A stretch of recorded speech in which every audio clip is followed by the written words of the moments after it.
You had a nice paper that was released and it started getting some pretty good attention. COVID happened, right? Right. We were all presented with this situation where all of a sudden we really had to appreciate the fact that we were, most of our social life was now. The push is literally saying if you're not involved, you just can't be part of society anymore. But he talks about pedagogical tact, and he basically says tact is something like knowing what to do when you don't know what to do in a social situation. When I first got out of COVID lockdown, my physical tact suffered quite dramatically, and I feel like there was a curve. What are we trying to optimize for if we're just trying to optimize to win at the competition that we're already playing? Welcome to an episode on the Estelle Ingenuity Podcast. I'm Stephen Estelle, engineer, CEO, and founder of Estelle Ingenuity. In our episodes, we dive into different experiences from people who specialize in technology, entrepreneurship, and other necessary elements that will help you reach your full potential in these fields. We focus in on innovative devices that will be changing our society, stories from entrepreneurs and how they maneuver through the business landscape, and how these new technologies are being used in businesses to bring value to the world. From these stories, if you are inspired to develop your own inventions and prototypes, and you want to see your innovative ideas flourish, reach out to us at estelleingenuity.com for your prototyping needs so together we can begin creating the new devices of the future. With that being said, enjoy the show, follow and subscribe to Estelle Ingenuity Podcast, and relish the wisdom from the topic you hear today.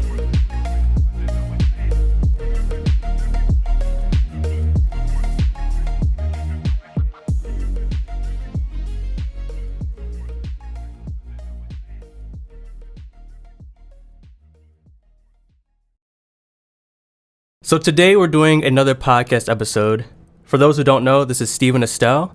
This is the CEO and founder of Estelle Ingenuity. And today we're going to do a joint podcast episode. And today I have Mark James. Welcome. Thank you, Stephen. Nice to be here. Awesome. So Mark James, just so we could go over, can you tell us the podcast that you are connected with and the one that we are partnering up today with Estelle Ingenuity? Yeah, so the podcast I normally do is Connectomics. Nice. And it's here in association with E.18. And we look at questions related to embodied cognitive science generally and its intersection with design, technology, culture, all of those things. Nice. And just so people can have a nice overview, where do you play in this role of embodiment in all these different fields? I'm a philosopher and a theoretical cognitive scientist. I'm still figuring out what that means myself. But Okay. It's not a particularly well-defined role, but maybe that's part of the value and the beauty of it. I do the philosophy of embodied cognitive science on a bunch of different topics, broadly speaking, related to habit. And I'm interested in how this kind of understanding can also inform our action in the real world. So how we shape our behavior, how we interact with our environments, how we interact with our technology, the designed world in general. Nice. All right, thank you. So then to go into today's topic, so you had a nice paper that was released and it started getting some pretty good attention, either if it was online, looking at the institution level. And the title of the paper that you have is Do Digital Hugs Work? Re-embodying Our Social Lives Online with Digital Tact. So before we jump into this, can you tell me what actually sparked the thought of writing this? Yeah, I mean, it's hard to say like there was a single moment that sparked the thought of writing this particular paper. I guess like a lot of papers, they evolve. Some of the ideas that initiated the paper might not even be in the paper. I can't even remember anymore. Okay. So it's kind of a living whole that evolves, and by the time you get to the finished piece, I mean, sometimes you can trace the originary kind of moment, but not always. With this one, there's a bunch of different threads that are kind of brought together that all are playing some seeding role in the ideas, but broadly speaking, I would say, or maybe if I was, forced to pin it to a moment or an experience, thinking about, COVID had happened, right? Right. We were all presented with this situation where all of a sudden we really had to appreciate the fact that we were, most of our social life was now online, and somehow some of it, and maybe more or less for different people, was continuing, right? We maintained our social lives even despite all the restrictions that were on us. And some people seem to be doing it better, and some people seem to be doing it worse. And I was having a lot of conversations with people from different fields, friends who were, say, festival managers who were now hosting art festivals online, or art teachers who are now doing all their art classes online. And a lot of them having very different experiences. And we started to appreciate that it wasn't just the technology, right? The technology was the same for more or less everybody. Right. That's not entirely true, right? It's not perfectly evenly distributed, but more or less everybody has access, or more or less everybody I was talking to at least has access to a similar, say, repository of technological means. So video calls and WhatsApp and all of that kind of stuff. So everybody's using the same technology, but people are having radically different experiences in these online spaces. So we started to kind of just think about that, right? It seemed like there was an interesting question there, like, if it's not the technology, what is it? And the kinds of approaches that we adopt in, let's say, embodied cognitive science have a lot to do with how we produce meaning, and how there's a multitude of dimensions that inform the production of any, say, meaningful experience. Okay. And we started to wonder, can this inform this diversity of experience that people are having online? Okay. No, that's a good way to go about it. So in the title you have, Do Digital Hugs Work? And I first want to ask you, when you hear the word digital hug, what's the first thing that comes to mind? And this could be a very, of course, vague, but what's the first thing that comes to mind? I mean, for me, having written this paper, a lot of things come to mind, right? So, okay. But still, in a sense, maybe like some sort of hug emoji comes to mind. Okay. And we did include a reference to hug emojis in the paper, but it got taken out with a lot of stuff in the editorial preface. Okay. I actually would have been a fan of that. Yeah. Yeah, I mean, a lot of stuff had to go, a lot of stuff that I didn't really want to get rid of either, but that's the kind of process of reducing a paper to something that's reasonable. But yeah, maybe that's still what comes to mind in a kind of immediate sense. I mean, what comes to mind for you? So yeah, when I was going over it, and the first thing that came to mind when I thought of a digital hug was like a good morning text that you get from like that special someone, right? Kind of like it makes you feel warm inside. Okay.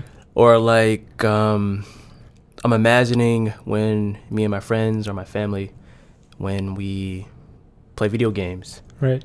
And it's different because not just playing a game, but like whenever I play video games online, I kind of see it as if I'm going to a virtual bar where we're having a conversation while maybe doing something.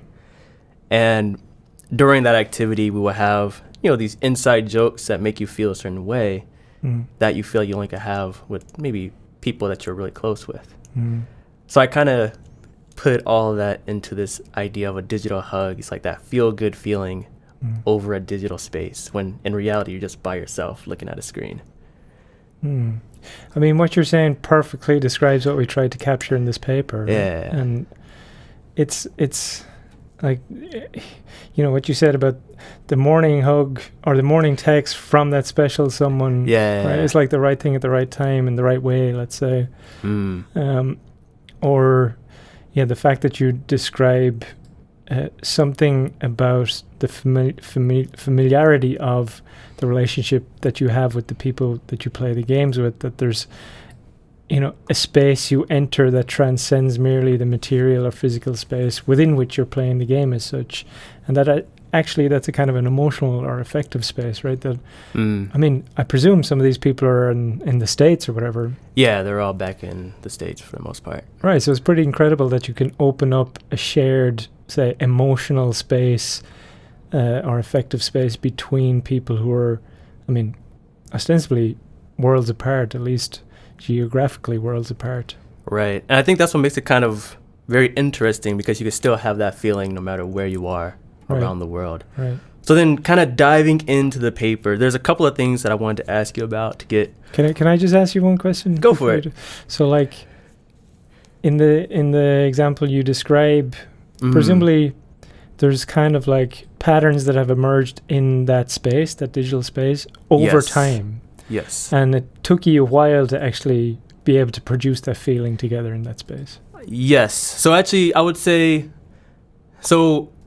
particularly the feeling came from like during COVID, and you're locked inside. So we kind of turned towards playing video games on the weekend. And yeah, you do kind of start producing almost like a culture where, like, for me and my friends, so it's specifically it's me, my cousin, and then a friend. And because of the time difference, I would play Saturday morning, Friday night back in the United States. And it was quite literally like, okay, after work, let's go to the bar, kind of a feeling. And then you go there, you wait until you see them online, you get on, hey, how's your day? X, Y, and Z. And maybe for the first month of COVID and lockdown, the culture wasn't there yet. And then after a while, maybe like 2 months in, it's kind of like we get on, typically for the first 10, 20 minutes, we kind of have like, hey, how are things? How are your family? Are you healthy? A check-in, I guess. Make sure you're doing good. And then that's when people would say like, yeah, actually, I'm not feeling too good. Or, my cousin's father or somebody, recently got sick. And, so we kind of spend the first moments, I guess, in the program or how we're doing it as kind of like checking in. And then throughout playing games, you start building like these inside jokes that then play a role later on. And then, which is funny because those inside jokes then play into real life when you see them in person, which I thought is actually kind of cool.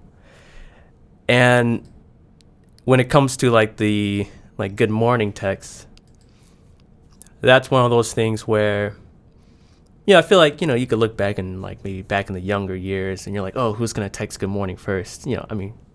But I think now it's just kind of like, for me, even though I enjoy receiving those good morning texts from, very special people, I like to typically send it first, because assuming that the receiver has the same feeling, I like the feeling of being able to give that to somebody. That when you wake up, somebody was thinking about you. And it's like the idea of like,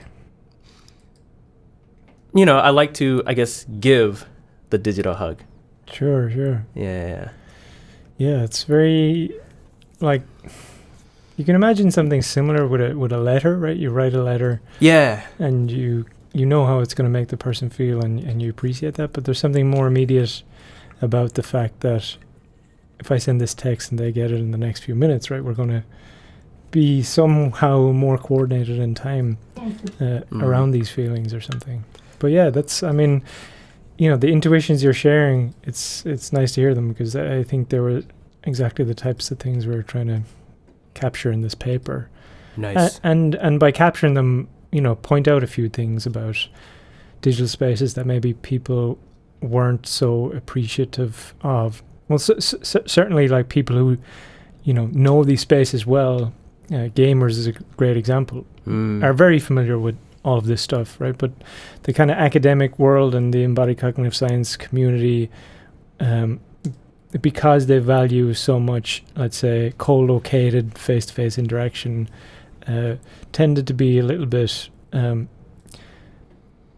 dismissive, or maybe just uninterested in digitally mediated interactions and didn't do a lot of work in that area. So we were trying to call attention to it and say, look, there's more going on here than maybe meets the eye. I like that. And I guess that kind of segues into the first question I wanted to go into details about was the word digital tact that you went over in your paper, which from my interpretation was like this tactical skill of maneuvering in the digital space. And I guess almost kind of like I don't want to say just being able to navigate personalities and social norms within either video games, Zoom. But could you kind of go over a little bit, what would you say about digital tact from your paper, and then for people who never heard of this word before, how would you describe that? Well, let's kind of back up and think about tact, and then eventually maybe get to the digital piece. Excuse me. So, there's a philosopher, Irish philosopher, who writes about matters related to embodiment as well, Richard Kearney, and he had a book that came out around the start of the pandemic, or maybe it was a while. Yeah, no, it was a while into the pandemic. It was a book on touch. So he was doing the philosophy of touch, let's say, and he really wanted to say something like touch is a kind of undervalued sense in a way, that our world is what some people call like an oculocentric world, where like we prioritize the image, right? Okay. And things we see, right? We kind of think of sight as the primary sense, and it certainly has a primary role. But Kearney wanted to say something like touch is a foundational sense, and any living organism is going to be, say, first in touch with their environment. So for all organisms, touch is relevant, and for us too, it's actually primary.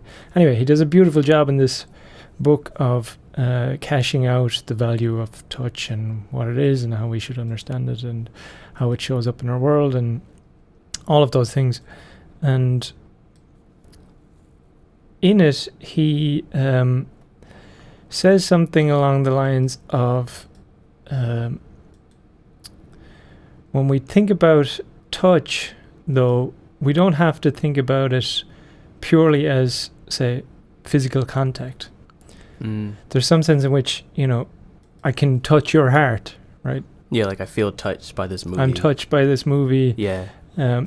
Are you still in touch when you talk about people, if they're still, in contact with each connection. Other? Right. So there's more than just like physical touch when we think about touch.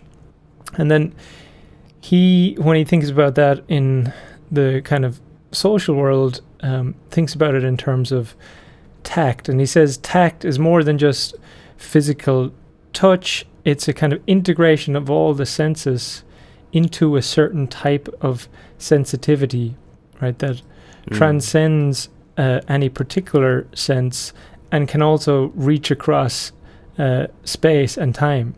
So like tact, when we think about it in its pure sense too, means, tactile, right? And kind of there's something about the experience of the touching experience.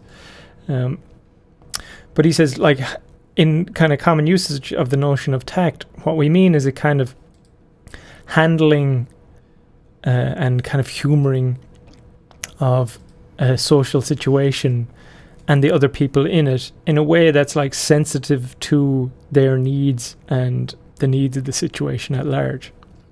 Okay. Right, so someone who has good tact, let's say, is generally somebody who's like sensitive to the context they're in, right? Sensitive to, say, the event that's unfolding, right? And sensitive to the reality that there's, say, another person in this situation with certain types of needs and desires and wants. And the more tact I have, the more I'm able to accommodate all of those things, right? Is this kind of like another way or another form of like EQ? That's a good way of thinking about it, like, yeah. So emotional intelligence type of thing. Yeah, it kind of seems like that. Yeah, I think that's not a bad way of thinking about it. The emphasis on tact here is to say it's still a kind of bodily operation, right? Like I'm sensitive to your body and how you're configured and its resonances with my body, and what I can read from your body that suggests something about your, say, emotional state and all of that, right? Got you. And we tend to think about like tact in situations where like maybe there's no like perfect script about how this thing should go. Yeah, right? it's like a messy dance that turns into something beautiful, in my Right. opinion. Yeah, exactly. Like there's a possibility for something here, and if it's handled well, it could go well, right? But if it's bad, it could go bad. Right? Yeah, it's destructive. Yeah. We didn't get it in the paper, but I've came across somebody since who talks about I forget his name now. I'm sorry, but he talks about pedagogical tact, and he basically says tact is something like knowing what to do when you don't know what to do in a social situation. I like that. I wish I wrote it too. I like that. I didn't. I always view it as like the phrase I like is like surfing, where like you just kind of go with the wave, even though it's kind of chaotic. You just kind of learn how to ride the chaoticness in a very elegant way. Yeah, I think there's a sense in which any skilled person has a kind of degree of tact with respect to the domain of their skill. Right. So some people have that just in social life, right? Yeah. So like, what is it to be kind of skilled in social life?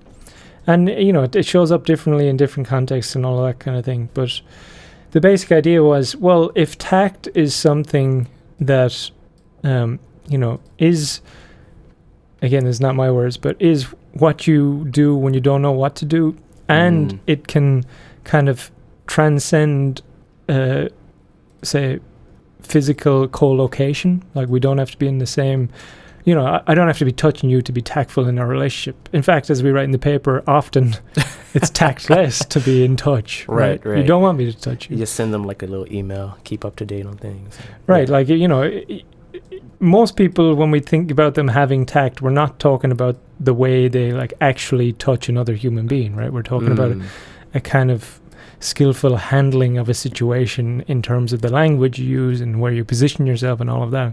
Okay. So we want to say, well, then, it seems this notion of tact, which is a kind of being in touch, right?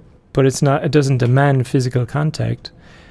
We can maybe leverage that in a virtual space, right? That's where it becomes the digital. That's where you get the digital. So the other part of that was there's a sense in which, like, also in these spaces, like we've all just been shoved into them because of COVID, at least more and more. So we actually don't know what to do, right? But we're trying to figure out what to do. And some people are better attuned to that, like figuring out what to do when they don't know what to do. Yeah. And then thinking about all that's going on in the context that they might need to be sensitive to. Okay. I was curious when I was thinking about that with the digital tact or just tact in general. And I remember kind of like towards the end of COVID, there was a conversation with actually the same friend I played video games with. And he was talking about his younger niece, where she was in like grade school, something like that. And we had a conversation about the younger generation and how they are going to possibly interact with kids now with this forced digital world on them. And we were curious about how did COVID and going through the digital realm, also just growing in social media and all of the aspects, more people are into gaming. I am curious how the next generation, how their tact or their EQ, or even just due to COVID, do you think people's digital tact went up and then maybe their, I guess, physical tact or just non-digital tact, do you think that lowered or do you think it stayed the same? If you had to guess, what do you think? It's a super interesting question. You're actually the second person who kind of asked me that during in this week. Yeah. I think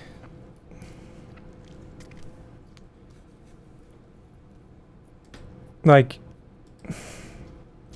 as in real life, let's say in real life, it's all real life, but as in, say, co-located interaction. Okay. Not everybody has tact, right? That's true. That's true. People have tact to varying degrees. Some people are disposed to be, tactful. Some people are a bit more awkward or whatever. And this is not a value judgment as such, right? Just as, there's a whole, in any, say, domain of skillful action, there's a whole kind of distribution of that skill. So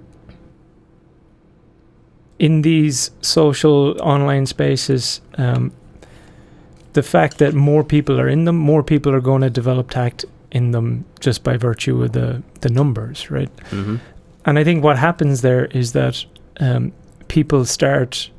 those people who have that sensitivity anyway start to highlight for other people that there are norms in these spaces, that there are expectations, that you need to take this into mind when you're in this space.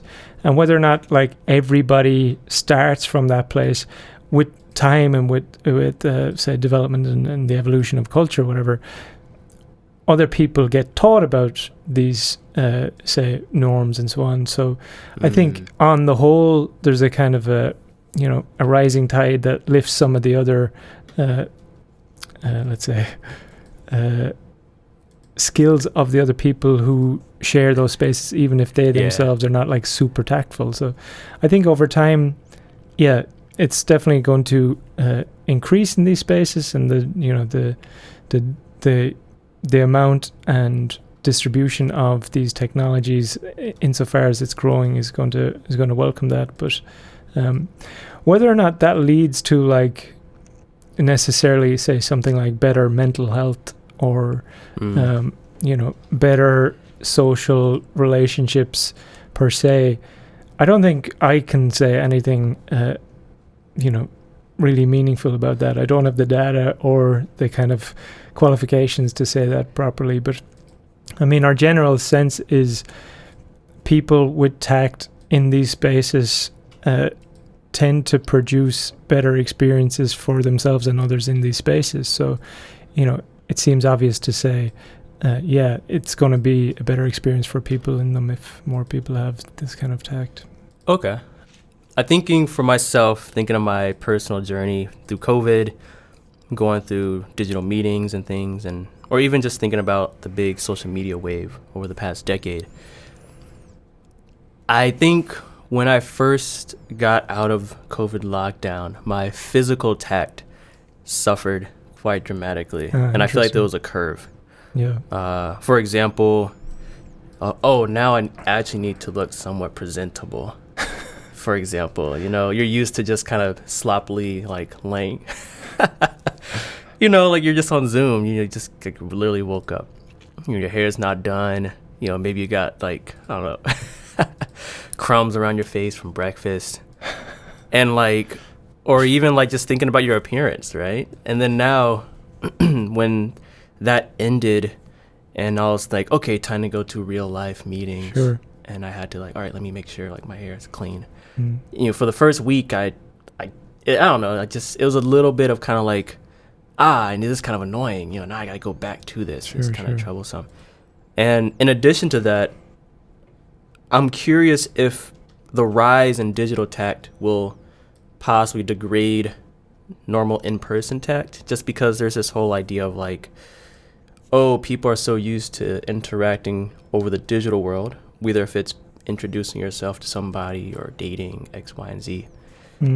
I am curious if it's going to be a indirect relationship, is as we get better digitally, tactfully, there's AI software out there that's helping you reword emails and text messages. I mean, is our in-person communication and things of that gonna degrade? That's something that I can see, but I wouldn't know exactly, but I could see that happening. Yeah. I mean, there's a bunch of different things you said there. I never really thought about assisted tact until you just said about something assisting you write emails.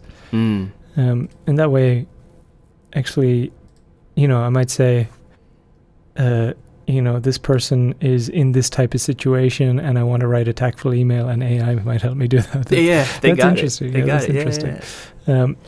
But yeah, maybe that's another topic. I think the situation you described is interesting, right? Because under COVID, there was imposed social restrictions by and large, right? You were expected to do to stay indoors, to not meet other people, to avoid social interactions of a particular kind. And I think your hesitancy when you come back out of that, or your slight discomfort or dissonance or disattunement or whatever, however you want to think about it, your sloppiness, the crumbs in your face. I think that speaks to the fact that these are real and practice skills. Right. And when we interact socially, we don't appreciate just how skilled we are, because we're all more or less kind of skilled and have a lot of years in the practice of these skills, and they just fade into the background, right? And what we saw when we kind of re-emerged from COVID was a lot of people like, whoa, I didn't remember this just living was so difficult, right? And how much there was to kind of pay heed to. And that might have been true even if we had developed this, relative comfort in digital spaces. My kind of feeling is actually we attune to all kinds of spaces, and there's some sort of say generic rules or principles that might be, or skills say that might be functional across spaces, that they're kind of portable. Okay. But actually a lot of spaces have their own norms, right? And we need to be sensitive to them. So even online, you might be tactful in one space and less tactful in another, right? That is true. Or at least say you might be better attuned to one and come across as more tactful, and still be just trying to attune to another. Like if I join you guys for your gaming session, I'd be like super awkward and probably bringing the mood down for a while anyway. Yeah, there's a culture. There's a culture, right? There is a culture. Yeah. There's definitely a gaming culture. Yeah. So, if you weren't there for a few months and you rejoined again and you saw everything that was going on, you might be a bit more awkward or a bit slow on the uptake again. So, my feeling is like these technologies are here to stay. They're probably increasing in a lot of regards. The prevalence of remote working and all of these kinds of things seem to suggest that more and more of our futures will be digitally mediated. And I kind of feel like the more we can, say, pay attention to the reality of, say, something like digital tact, and the reality of the differences in these spaces, and better attune to them, and say, this is a kind of technical word in embodied cognitive science, where we like incorporate our technology. And when we incorporate it, we kind of make it part of the background conditions too. And when we make it part of the background conditions, we can kind of get on with the interaction itself, right? So like here, maybe the more we did podcasts, the less we pay attention to the mics, right? And the more we're just present to each other. And in the same way in digital spaces, the more we show up in these spaces, the less we pay attention to all the mediating elements, and we're just present to each other. And like if you think about someone who's very unskilled in these spaces, my go-to is often my parents, unfairly, but it's Shouts out parents. Shouts out to the parents. They have a very different relationship, and have had a very different relationship to these kinds of technologies, right? They didn't grow up immersed in them or whatever. So they're still engaged with the technology as a first layer very often before they're even in the interaction, right? Where in a lot of these spaces already, we can kind of just get on to the interaction and not think about so much about the technology itself. And the more we can do that across a variety of digital spaces, the more they're going to feel comfortable, and we're going to start to appreciate, what is this space good for? What is it not good for? In the same way that we have figured out in, say, co-located interactions in physical space, let's say, that a studio with this kind of walls is good for recording sound, right? It's an environment with a particular function, or a lecture hall is good, for its function, or a church or a chapel is good for its function. There's some sort of recognition of what the needs are and what are we trying to serve, and how are we using the digital environments and the things that we have the ability to modify in those environments to serve those needs. That's interesting. The first thing that comes to mind for me is kind of like sending a message out to as many people as possible in the quickest way. For example, I'm thinking about so the first thing that comes to mind is now I see people, they will have either if it's like a Discord, a Slack channel, or maybe a WhatsApp group, and they will have one leader, and then they have maybe hundreds of people in that channel. And this allows that one leader to almost distribute a message to all these people efficiently, quickly, and there's no misinterpretation. While I'm thinking like in the past, let's say Martin Luther King, to deliver this whole message, he had to gather all these people around. He had to get on stage, and then he had to say something, and then people had to listen. So I'm curious, like nowadays, let's say if there's a modern era Martin Luther King, he could maybe use a tailor-made digital space that could deliver, maybe not, I don't know, I can't say if it's the same as powerful, but he could potentially deliver the message in a different environment that's maybe more tuned for reaching more people or something like that. That was one thing that came to my mind just off the top of my head on that. Yeah, I mean, if we look at it, the digital spaces and how they are, say, how attention is monopolized in these spaces, I mean, it's often not the Martin Luther Kings who get attention, unfortunately, right? Fair. It's people who are kind of generating hostility and, outrage and that kind of thing that tend to draw a lot of eyes often, unfortunately. I don't know, it's hard to, there's so many kind of potential issues and sidetracks and sidelines in what you just said, but maybe it was the public space in the day of Martin Luther King was so much more valued and appreciated, and it was, say, a democratic and relatively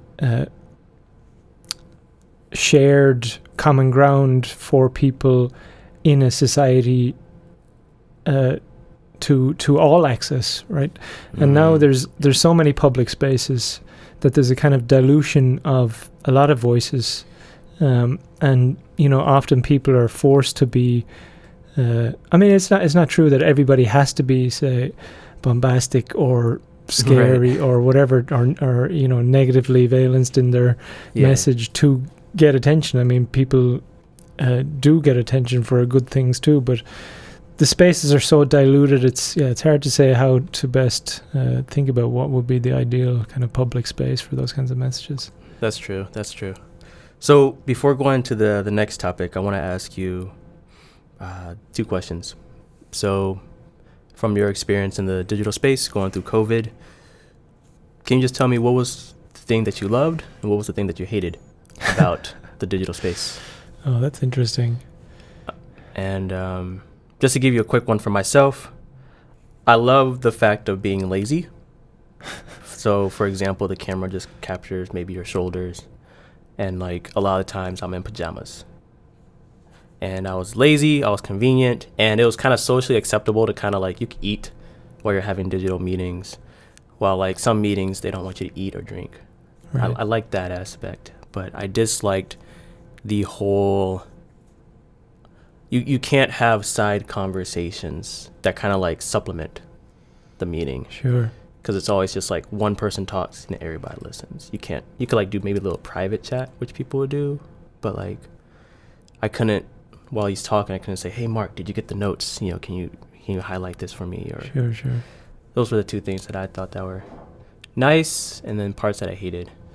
Yeah, the latter one shows up a lot for people. That the desire for like, I was calling them kind of offstage interactions, where there's like some sort of central activity, and then in the background you're whispering or even just glancing at somebody, right, to be like, is this person serious or whatever. Checking them out like, hey, you see this man? For me,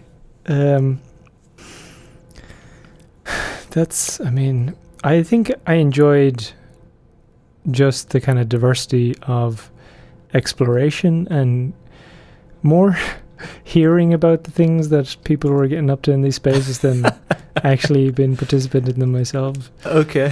Because I think I'm not super digitally disposed, let's say. Okay. Which might sound weird, right, when we're trying to like advocate for the positive dimensions of these spaces. But yeah, I did do quite a bit of like, working out with mates. Say our old jiu-jitsu coach just started doing for free a kind of daily workout and on Zoom? Yeah, on Zoom.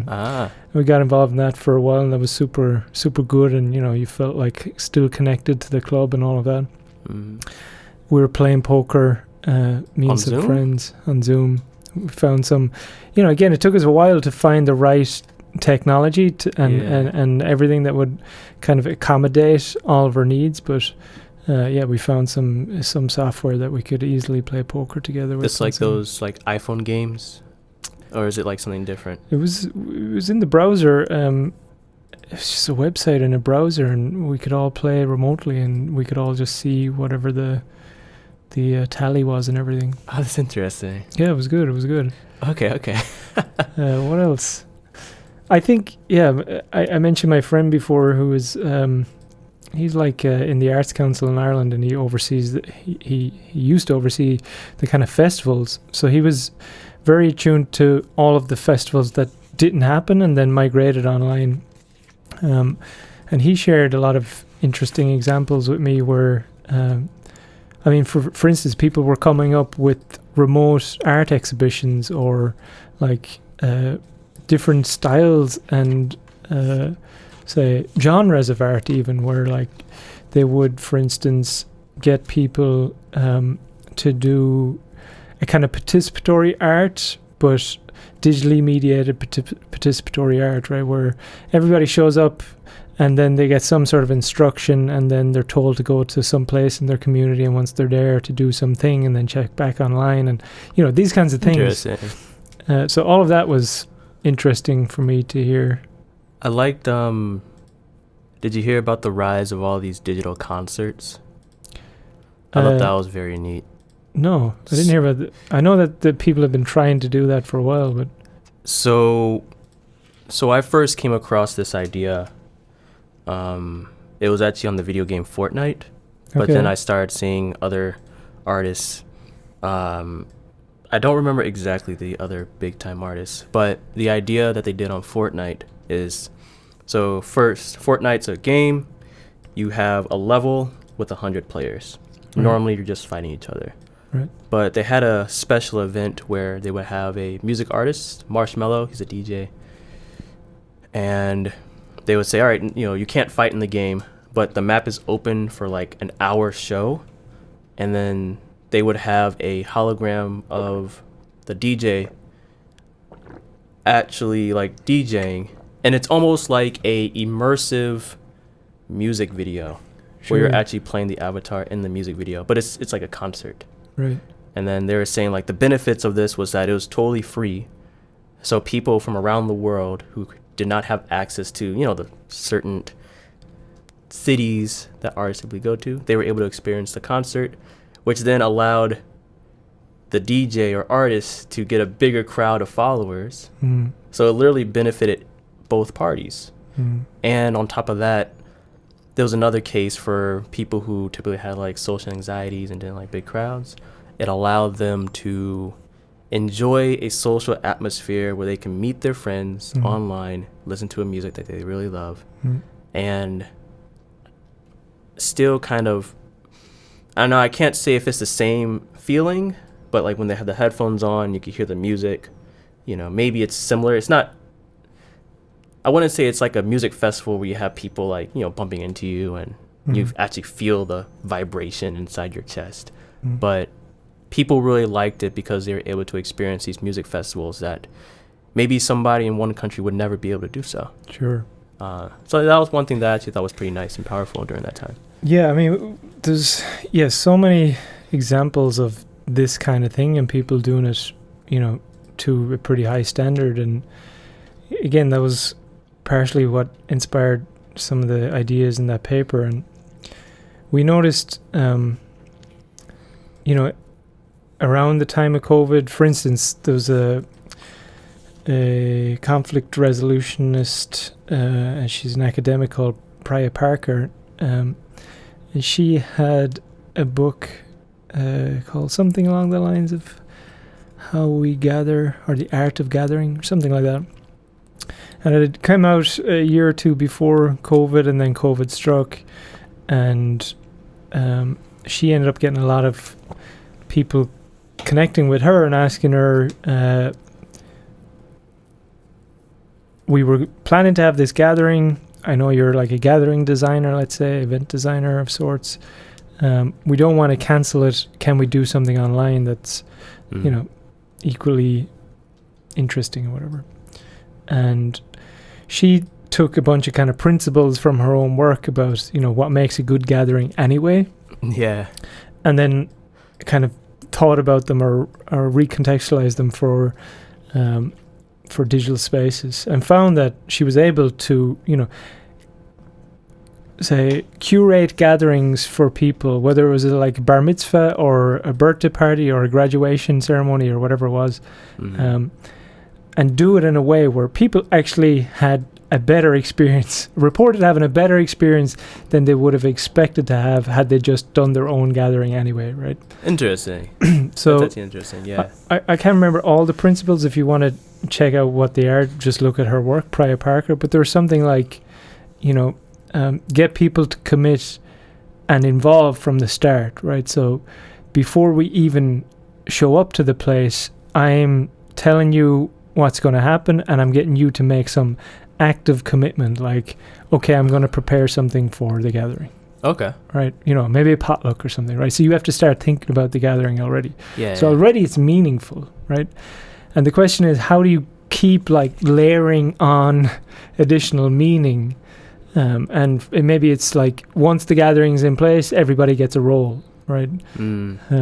Or there's some distribution of responsibilities, or how do we introduce a certain type of tension, right? So we start playing certain types of games. All of these things, in essence, are kind of generator functions for meaning. And yeah, in a sense, there's different types of meaning, obviously. But I think what these people get skilled at is like being tactful enough to be able to kind of introduce and design and configure these digitally mediated interactions to support the generation of that kind of meaning, but also then, say, facilitate the interaction as it's ongoing, to be able to acknowledge where maybe something's not going so well, or something is going well and needs to be more amplified. And that's true in regular, say, face-to-face spaces, physical spaces. But now, people are recognizing that this is also true in digital spaces and getting better and better and better at it. Like digital mediators. Right. Nice. So now, Mark, I want to go into this new idea that, it was new to me, that you wrote in your paper, and maybe we can shed some light on this idea. So you go into details about the mixed reality interaction matrix, the MRIM. And from what I was reading, it was saying that it was a map of a set of reconfigurable, mediating components to shape the experience in a social interaction, things of that nature. And then you had different guidelines of different principles, kind of help explaining it. Can you kind of give us a overview for the people listening? What is the MRIM, and why is it even significant to note in your paper? Yeah, so I co-authored this paper with a colleague from the University College Dublin, John Francis Leader. He's a friend and a long-time colleague. We both had the same PhD supervisor. Nice. Shout out to him. Yeah, shouts out John. Shouts out Fred as well, our too, supervisor. And this is his work. Nice. So when we were thinking about this kind of analysis and how best to do it, we had a bunch of kind of frames and things through which to make this kind of assessment. And what we wanted to do was effectively ask, like, what are all the intersecting pieces?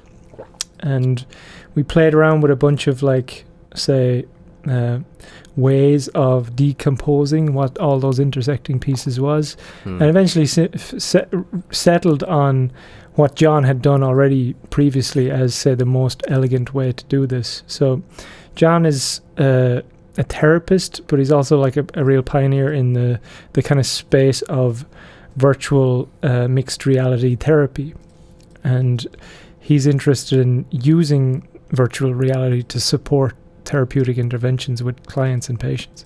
Interesting. So this is work he had done with a kind of pragmatic, psychotherapeutic intention in mind, right? And we kind of co-opted it for more philosophical purposes here, and asked, okay, if we look at something like a digital hug, or say we look at a hug in general, right? Is there some way we can kind of decompose it into its relevant constituent parts? And looking through this matrix, you get, say, a 3x3 grid, and in the grid you get what we call reality conditions. So physical, virtual, real, imaginary, physical, virtual, imaginary, and interactional dimensions. So intrapersonal, so like I interact with myself, with my body. Interpersonal, me and you interact, and extrapersonal, we're interacting with this environment. Okay. Or the larger environment. And when you kind of intersect these, say, reality conditions with these interactional dimensions, you get this grid, and on each piece of the grid you can kind of specify some particular elements. So let me just look at the paper here and see what we got. Yeah. So for instance, the one that was maybe most interesting is the physical interpersonal, right? Because when we think of a hug, normally what we think of is two people, right? So interpersonal, physically connecting, right? So that's one dimension. But what this helped us see is that that's just one dimension of even an in-person hug.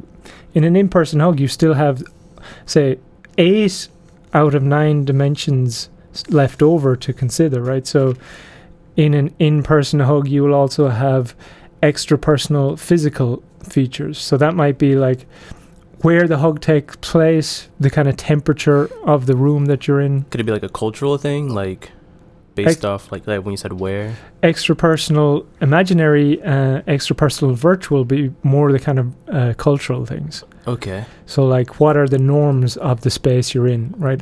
If it's like in Japan, say, where it's less common to hug in person in public, it might feel very different than hugging in, so say, a culture or a country where it's perfectly permissible to hug.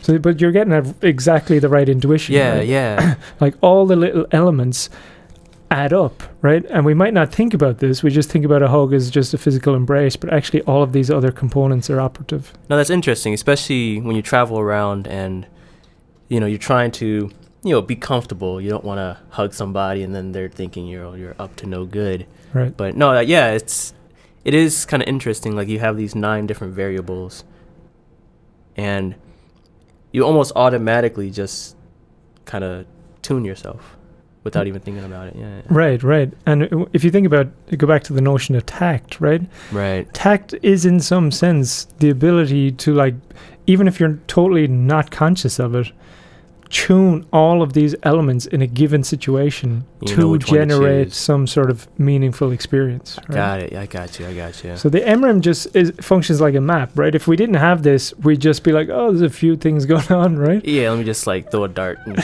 see where it lands. Right. But when you have the map, you can kind of say, okay, what are the elements? Now, it could have been different. We could have included other stuff. It's a kind of infinite map if you really paid attention, getting into all the fine-grained biology, right? Right. But it's, what is a helpful map? That's always a good question. So for us, this was a helpful map. And, what it helped us see very clearly is that even though the interpersonal physical is not possible right now, let's say, in virtual spaces, all of the other ones are still perfectly possible, right? So all of the other elements that contribute to the experience of a good hug, let's say, even in face-to-face interaction, like 8 out of 9 are still possible in virtual environments, and maybe even amplifiable given the kind of functionality of a virtual environment. Like some of the things that you can't do so easily in physical space, you can do more easily in a virtual space. So you can kind of turn up the volume on those pieces and therefore kind of introduce more meaning to kind of compensate for the absence of physical interaction. No, I can see that actually. I think even just from my experience or from some of my other friends' experience, I do know whether if it's like shyness, let's say they want to be more physical in giving hugs, and then outside the virtual space they just don't have either the confidence or whatever to go up and, let's say, give somebody a hug. But then once they're behind the virtual space, they can, I know, they start feeling good about themselves just because of whatever avatar. Super interesting. And then they're more willing to physically or virtually in that space, go up and be more open and more social, things of that nature. I mean, this is a real strong point, and one that shone through in our research. So we didn't really mention it, but a lot of, say, like I talked at the start about, having ideas from having experiences, and, some of the ideas coming from that. But when I got to OIST and we started working on the project that I was here to work on, which initially was a video chat interaction project where we were going to modify the various components that are operative in a video chat experience and see how the kind of meaning of the experiences changes. Long story short, we never got to do that because we couldn't get human subjects during COVID and all the rest. So we ended up, what I did end up doing, we had this corpus of data that was collected at a couple of points during COVID from over 2,000 or somewhere in the region of 2,000 people in Japan, the UK and Mexico. And there was a question in there about people's experiences using digital technology during COVID and during social restrictions. And we saw that there was a lot of people who hadn't even been prompted who were suggesting that, one of the things they missed the most was this ability to hug another or to interact physically with another. But what we also saw was kind of what you were speaking to, right? That there was other people who were like, for people in my type of situation, say they were physically disabled or maybe socially anxious or maybe say neurotypical or whatever, neurodivergent, that a lot of these types of people were saying, we've never had such a good social life because these spaces can accommodate our diversity in ways that, say, more generic co-located physical spaces don't tend to. And I think, in the most optimistic view or vision of what's possible with the kind of diversity of spaces that we now have, right? We can just accommodate more people more happily. Like, that's not necessarily happening, and it's not necessarily going to happen, but it seems like a possibility that's more present given a diversity of digital and physical spaces. And, again, our hope with kind of doing this kind of work is to point to those types of things and get people thinking about those types of things. I like that. Yeah, because even, like you said, not only does it include maybe people who might find things a little bit more difficult in the physical space, it also does make it easier to include people who are just physically not there. And that's where it was kind of nice, where this kind of then goes into the whole idea of, working from home. Right. And I like the idea, and this actually kind of created like a whole new cultural shift where, like, depending on the country, I think some companies are still allowing people to work from home now, and it's just the norm.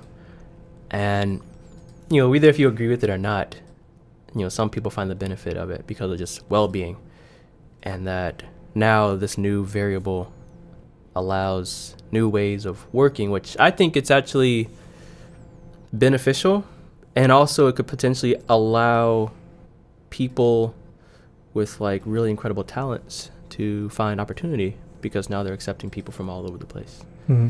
And I don't know, I think those are also some of the cool benefits that the virtual world and the virtual communication style is really bringing into place. Sure. Yeah. I mean, I see it, like anything, right? There's trade-offs and costs and benefits, and all of that needs to be considered. But yeah, just to focus on the, say, positive dimensions for the time being, like I see it in my own life. I've been able to maintain romantic relationships, let's say, at a distance that would have been very difficult prior to this. Also, I see it with my brother, who's got a kind of hybrid working situation. He's got a bunch of young babies, and he's able to spend at least a couple of days a week at home with them, where previously he would have had to be gone all the time. Ireland, I'm from Ireland, so I'm kind of sensitive to the situation there, but Ireland is trying to encourage a lot of this kind of working from home situation, and obviously, well, maybe not so obviously, but Ireland is a kind of tech hub, let's say, and a lot of that, say, tech talent, and therefore money and economics and all of that was confined to a few centralized locations. But now people are, say, spreading out around the country a bit more, and you're getting a lot more better distribution and, say, reinvigoration of some of the smaller and local towns that since, say, 2008 were really crippled financially, economically, culturally, everything, right? So yeah, these things are always evolving and whatever, but there does seem to be a few positive trends opening up because of this kind of remote capacity. So I want to also go into get your opinion on, you were writing about, or you brought up the idea of like digital push. Yes. About the idea of kind of like almost being pushed into this digital kind of aspect, and now people are kind of getting into this working from home kind of thing. Do you think there was any negative, I guess, consequence of being pushed into the digital world? Sure. Loads. I think. What's the first that comes to mind? I think the reality that it's so unevenly, say, accommodated. Like, some people were able to, say, absorb the push, right? Me and you, say, we've grown up with some sort of principled understanding of the interface of a digital, say, device like a computer, such that we understand how it's organized in a way that we can engage with it fluently, and kind of navigate that. And then that kind of extends to our phones, right? And in a way, like we were saying early on, where you develop skills and then they go into the background, it's easy for us, let's say, digital natives, to forget just how much knowledge is required for us to do the kinds of what seem like relatively basic functions. And another paper we had written prior to this, or at least it came out prior to this, was looking at emotional dysregulation in digital communication online. And what you see is, there's a bunch of factors that are relevant there. So we pointed to 5 factors where you can look at infrastructure, right? Like, infrastructure tends to be quite unevenly distributed, right? And when everything is pushed online, now the people with the poor infrastructure are expected to keep up, but they can't quite keep up. That was an issue, yeah. That's sure, a huge issue. And that's true in the distribution between, say, rural and urban spaces in any given country. It's also true in the distribution between, say, the global north and the global south, and poorer and more economically developed nations and so on. So that's one. But then even if you have the infrastructure, do you have the kind of functional capacities just to use the basic technology? Not that's totally unevenly distributed too. And then there's we outlined a couple more pieces where you have like, are you able to mindfully design your relationship to these technologies? That's a whole like skill set too, right? Are you able to do that also in relationship to the social life you live online? Another skill set. And then digital tact kind of comes back in here as well. Do you have digital tact, or the people you're engaging with have digital tact? And all of those factors have the potential to disrupt or dysregulate your life, and some of them in really drastic ways, right? Some people have really horrible experiences online, and I think the digital push just, it was a push, right? It pushed a lot of people into situations where they weren't equipped to be able to adapt to it in the way that, say, your average 20 to 35-year-old knowledge worker now is equipped, right? And yeah, I get you. And we just kind of are blind to the realities of a lot of those people. And I think for those people, it was even more stressful. There's a weird kind of precipice, right? If you just ignore it, you're fine, right? So, like, I mean, yeah, you could, yeah, but I feel like you lose maybe some of the luxuries that it has. But if you just don't care about them, right? Yeah. Like I know people who are just like, I don't need it. I don't need it, don't think about it, and they live perfectly fine lives.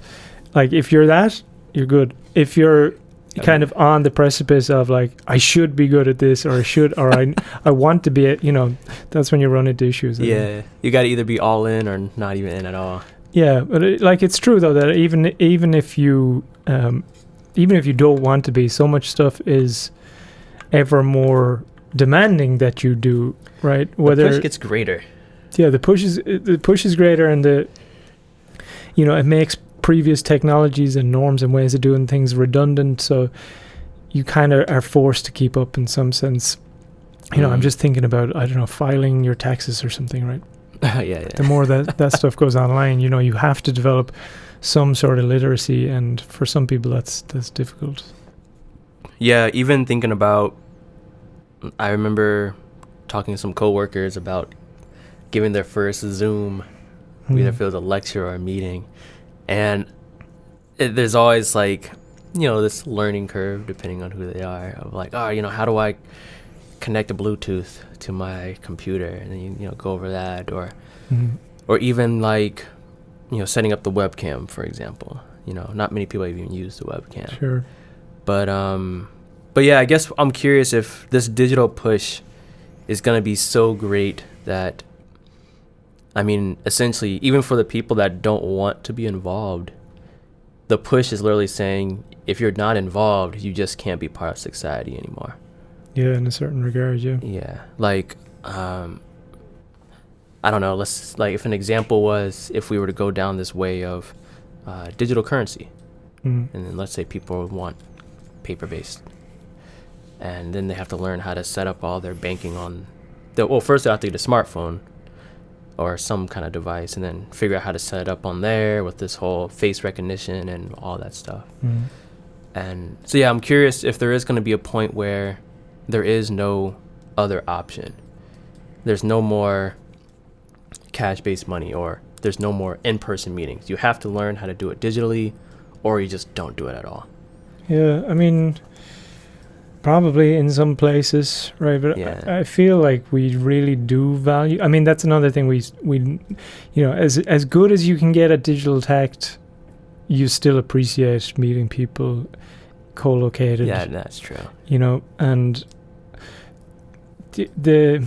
I think the narrative and the kind of binary of one replacing the other, unless there's a bunch of other conditions that are forcing that, whatever they may be, economic conditions or whatever, I think that general narrative of replacement is not that helpful, right? And we have to think about mutual empowerment. Like, what is, how can we use these spaces intelligently in our lives to support the kinds of needs and desires and wants that we have and that we have for each other and the planet?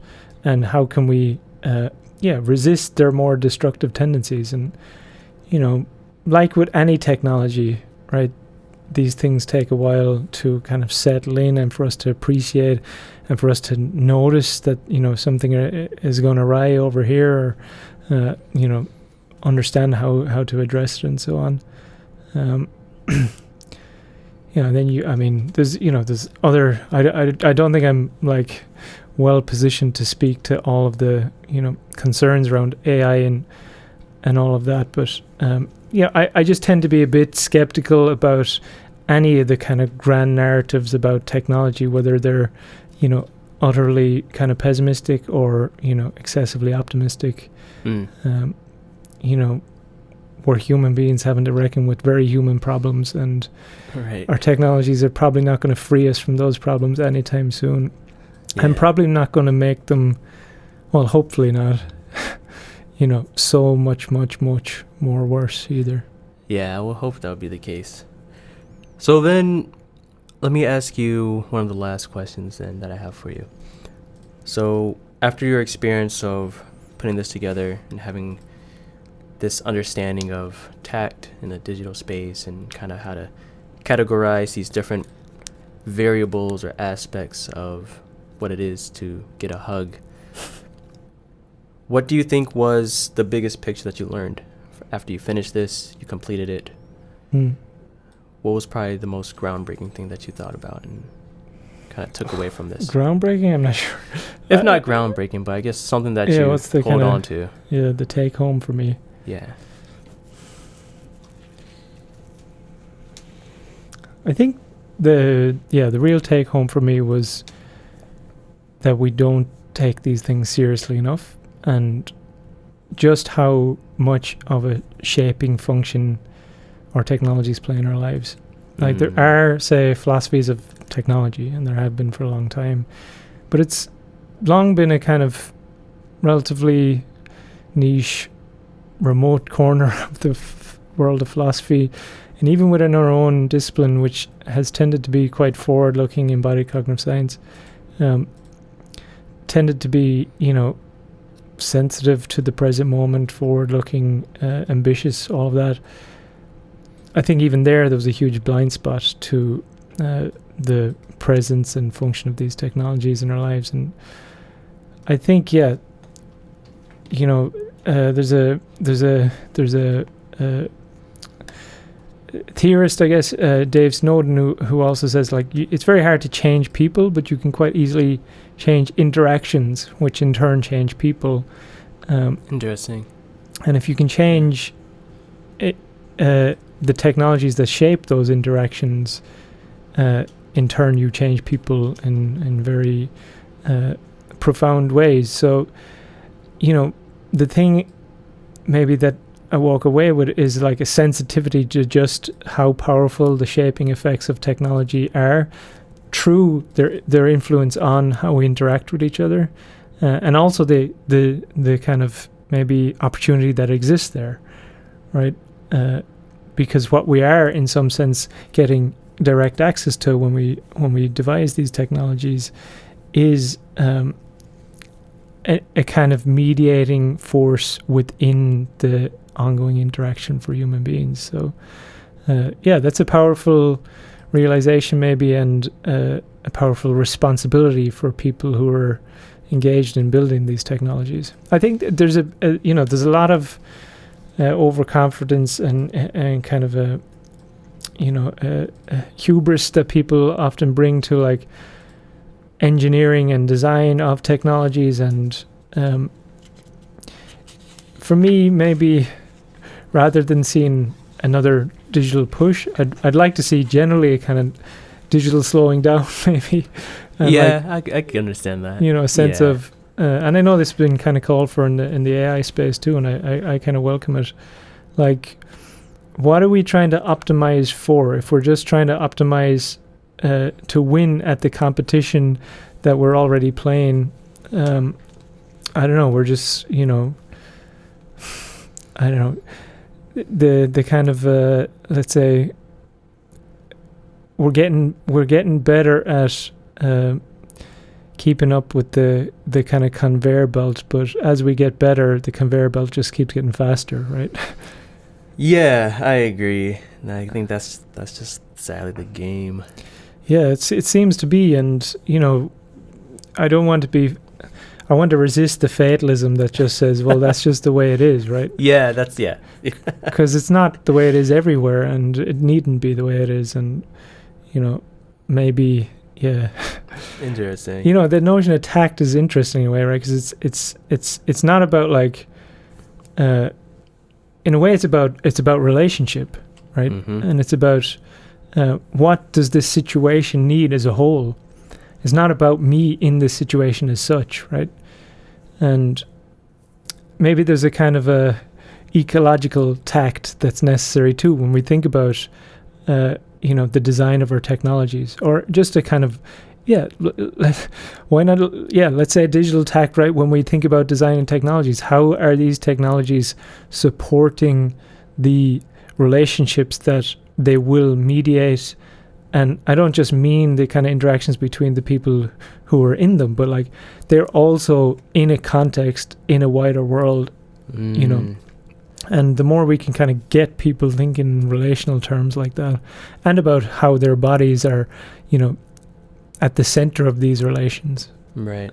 I think that's maybe a good takeaway. I wonder if it's going to be difficult if you're trying to design technology for human tact.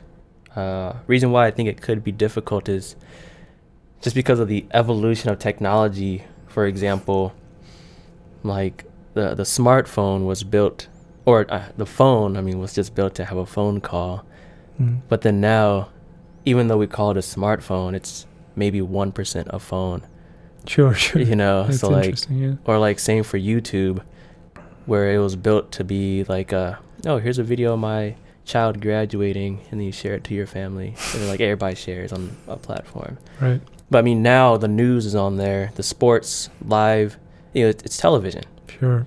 And like, I couldn't have predicted that, but like now it's being used for a totally different reason of when it initially launched. Yeah, no, sorry, go ahead. Yeah, no, it just seems like the human creativity makes it so hard to predict how a device is going to be used. Totally.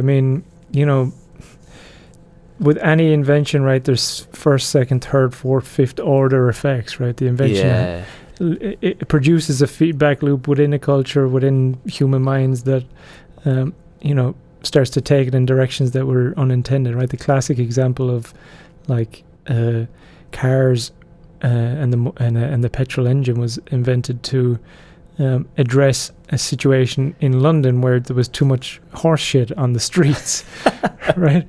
And a century later, and you have climate crisis on your hands, right? All because of the horses, man. Just too much to clean.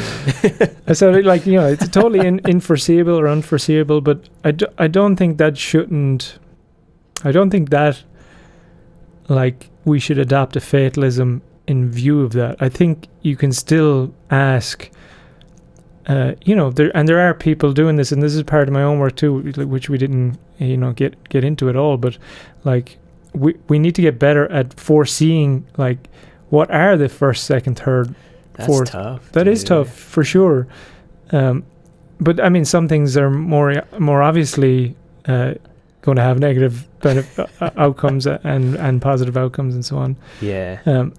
But just to say it's tough doesn't mean to say that we shouldn't attempt it, right? Yeah. It's just like when I think of myself, so I like creating like inventions and things, and it's just more so of like, there's just so many humans and so much creativity out there. It's impossible to... Sure. It's impossible. And just like, the devices just take a life of their own. And the big example is just the smartphone, where like, who knew that the smartphone would be like one of the biggest platforms for dating? And like, I would have never have guessed. But that's, I don't know, it's just wild. So I guess that's where the evolution and, keeping up with it and maybe altering it and things of that nature. Yeah. But we have to remember that it's people who are doing this stuff, right? Yeah. And it's people within communities and within nation states that have regulations. And, you know, we've seen a lot of the excesses of, I don't know, like, you know, in Europe, there was the whole, I forget the name of it, but there's a whole kind of, you know, committee set up around data extraction, and then there was regulation brought in, and all of a sudden people had to, you know, pull back on some of the kind of data scraping or whatever they do. So, you know, it's always this kind of dance where you have, I don't know, a lot of innovators and corporations and everything trying to, like, I don't know, maximize profit within a certain space of time when they know that the window is open, and then you have the regulatory bodies kind of coming in the wake of that and trying to, like, dampen some of the excesses there and mitigate some of the externalities. And yeah, I don't know, it's interesting. I mean, you know, we talk as if there's no ceiling on this stuff either, right? Like that it's just gonna, that's fair, yeah, we're just eventually gonna you know, encounter the singularity and upload our minds to the cloud and all of that. And, you know, soon. That's another discussion, right? Yeah. But, you know, maybe there is a ceiling on this. Maybe I wouldn't want to be the one who predicted it, and then we just blow through it. So I'm not going to make that prediction. But you know, I suppose the future is open ended. I like that. That's good. So then to finish, I mean, do you prefer digital hugs or physical hugs better? Phygital hugs. That's a new word. That's a new word. Hey, that was a mistake, but feel free to point it. Phygital. I like it. Phygital hugs. Phygital. Just give credit where credit's due, man. No, but which do you prefer, physical or virtual? Oh, that's a mean question to leave me with, because, like, I much prefer physical hugs, right? Right, yeah. And, like, you know, we wanted to say it's not about replacement. It's just about, if we're going to be acting in these spaces anyway, how do we attune ourselves so that they're more meaningful than they might presently be? Okay. And it's not about a competition. Okay, that's a good way to. All the hugs. Yeah. You know, you welcome all the hugs. Yeah. I like that. That should be a t-shirt. Not all of them, but most of them. All the welcomed hugs, I welcome. Yeah. That's a t-shirt idea. And I definitely welcome phygital hugs. Phygital hugs, which is like, I can't even imagine it, but run with it. Let me know what you think of that. There is a hugging robot somewhere in Denmark, and that's kind of maybe phygital. But that's for another conversation too. Oh, that's interesting.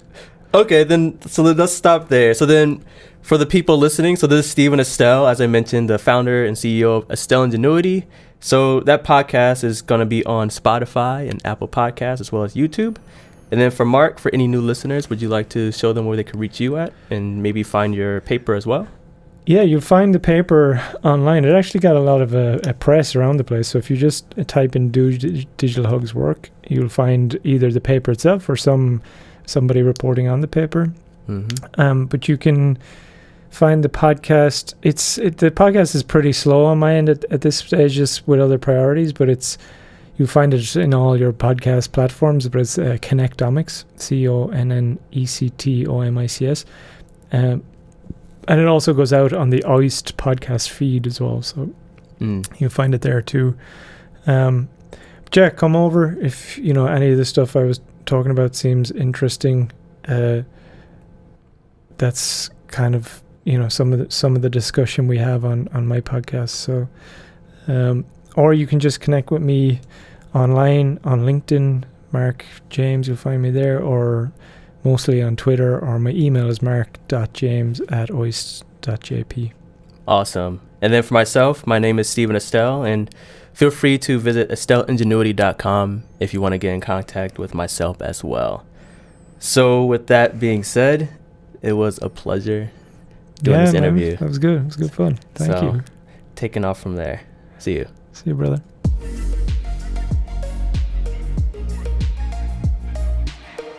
That was the end of an episode of the Estelle Ingenuity podcast. Hope you learned something new and innovative and were left inspired to go create and invent new ideas for the betterment of society. Make sure to follow and subscribe to the Estelle Ingenuity podcast on Spotify, Apple Podcasts, and YouTube for more stories and experiences from people in the field and to hear about new up-and-coming technology. Thank you for listening, and see you in the next podcast episode.